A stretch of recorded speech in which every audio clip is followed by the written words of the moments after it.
Students, good evening to all of you. I am going to discuss another lesson of that female reproductive system, that is glands associated with female reproductive system.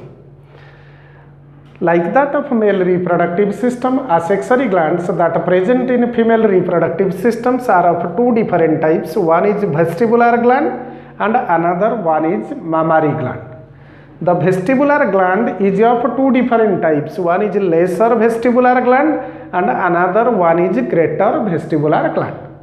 The lesser vestibular gland, it is otherwise called as skin gland. That skin gland is also present in case of male reproductive system, that is called as gland of Tyson, present at the neck of penis. Here the lesser vestibular gland or skin gland, it is present on either side of urethral orifice. Then greater vestibular gland, that is also otherwise called as Bartholin's gland, it is present on either side of that vaginal orifice and it is homologous to that of Cowper's gland of male reproductive system.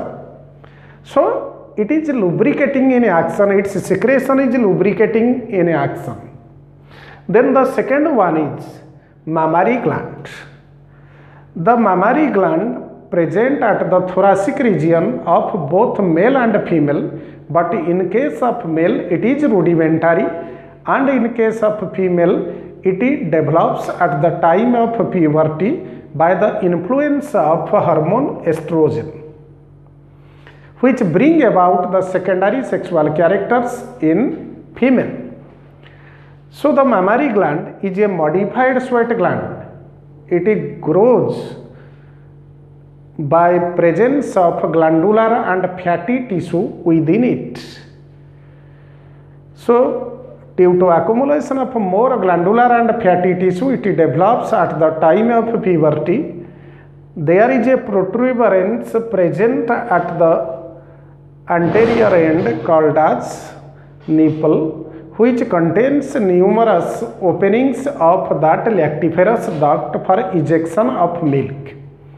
The interior of mammary gland is divided into 50 to 20 numbers of mammary lobes, and there is a pigmented area encircled that nipple called as areola, and the functional unit of that mammary gland which produces milk, that is alveoli. So these are the alveoli. Its arrangement can be similar to that of cluster of grapes. By the influence of, by the stimulation of anterior pituitary hormone prolactin, milk produced in that alveolar glands, and it is the functional unit of mammary gland. That milk is carried by presence of small ducts called as mammary ducts, which arises from this cluster-like arrangement of that alveoli. These mammary ducts unites together to form a large duct that is called as lactiferous duct. That lactiferous duct, on its way, some swollen structures are there. They are called as ampulla, and it is the storehouse of that milk after its production from that alveoli. Then through the nipple, by small openings of that lactiferous duct, milk eject into the mouth of baby during its suckling. So milk ejection occurs by the stimulation of a hormone called as oxytocin that secreted from the posterior lobe of pituitary. So this is all about that mammary gland. Then another important fact of that female reproductive system, that is hormonal control. How hormonally the entire reproductive system of female is controlled. The GnRH, students, GnRH, gonadotropin releasing hormone, that releases from hypothalamus of brain which act upon that anterior lobe of pituitary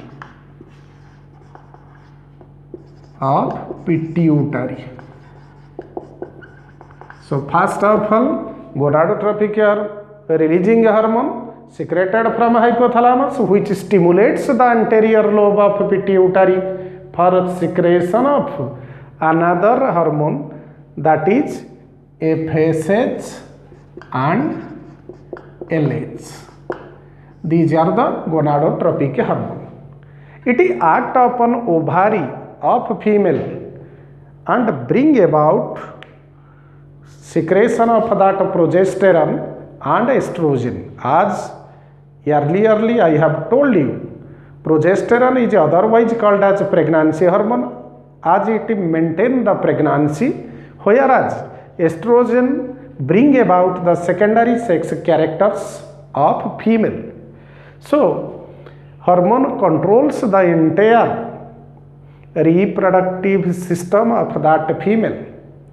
Then another important fact regarding that female reproductive system is its disorder. Some disorders are there. First one is breast cancer. If any tumor that occurs in mammary gland, as you know, cancer is the proliferation of cells or rapid proliferation of cells which bring about formation of tumors in the mammary gland, and it can be surgically treated. The surgical removal of that mammary gland is called as mastectomy. Then the second one is cervical cancer. If any tumor occurs in the cervix of uterus, it causes that cervical cancer. It can also be treated through surgery. Third one is ovarian cyst. Some small fluid filled vacuoles are formed, cysts are formed within the ovary which contains some fluid and get ruptured. So it can obstruct the formation of ovulation, formation of egg. Fourth one is important one, that is ectopic pregnancy. Normally implantation takes place in the endometrium of uterus. If the implantation occurs other than that of uterus, that is in fallopian tube, then it is called as ectopic pregnancy. It occurs due to rupture of zona pellucida. From that fertilized egg or growing fertilized egg, the trophoblast cells get exposed, and these are nutritive in nature, phagocytic cells. So these trophoblast cells take nutrition from the part where it get attached.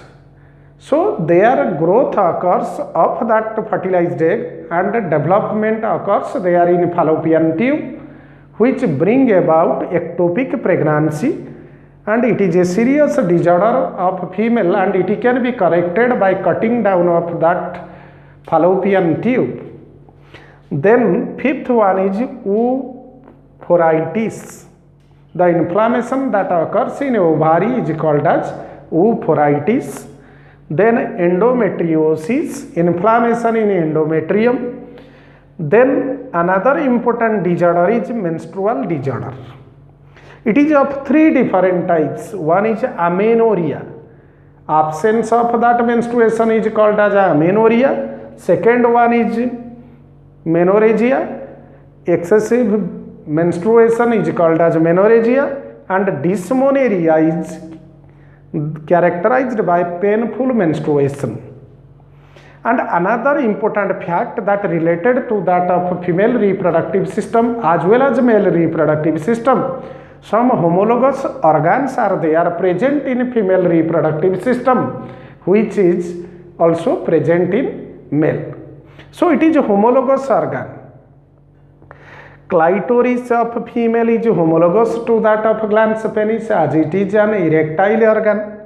Labia majora is homologous to that of male's scrotum. Labia minora is homologous to that of penile urethra. Fourchette is homologous to that of membranous urethra.